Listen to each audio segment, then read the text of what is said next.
अभी फ़िलहाल राहुल गांधी और इलेक्शन कमीशन ऑफ इंडिया के बीच में एक ज़बरदस्त विवाद चल रहा है, जिसमें राहुल गांधी कई सारे क्लेम करता है कि अब इलेक्शन कमीशन ऑफ इंडिया भी एक तरीके से जो इंडिपेंडेंट बॉडी थी और कॉन्स्टिट्यूशनल बॉडी थी वो भी अब सही ढंग से काम नहीं कर रही है, बायस होकर के काम कर रही है। राहुल गांधी का एक एलिगेशन है against election commission of India. But मुद्दा क्या है, चलिए इसके बारे में जानते हैं थोड़ा सा ब्रीफ में।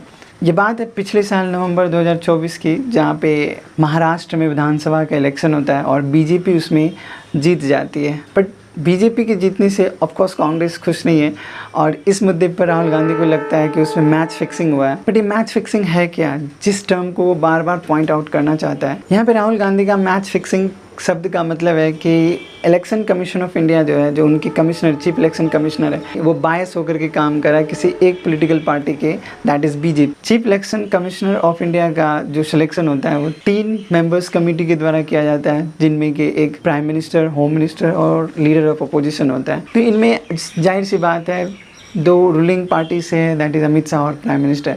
तो ऑफकोर्स चीफ इलेक्शन कमिश्नर को वो जिन्हें वो चुनेगा वही chief election commission of India बनेगा। तो राहुल गांधी को आपत्ति है कि ऐसा नहीं होना चाहिए। दूसरा वो ये कहते हैं कि साल 2019 में जब पिछली बार इलेक्शन हुआ था महाराष्ट्र में और मई 2024 तक वोटर्स की संख्या जो था लगभग 31 लाख बढ़ी थी। बट मई 2024 से लेकर नवंबर 2024 के इस बीच में लगभग 41 लाख यानी 41 लाख वोटर्स रजिस्टर्ड हुए और उनकी संख्या इंक्रीज़ हुई। तो उनका मानना है कि पिछले 5 साल में मात्र ओनली 31 लाख वोटर्स की संख्या इंक्रीज़ हुई, लेकिन ओनली विद इन 5 मंथ मई से लेकर के नवंबर तक लगभग 41 लाख वोटर्स इंक्रीज़ हुए। उनको लगता है इनमें कई सारे वोटर्स हैं जो फेक वोटर्स भी है।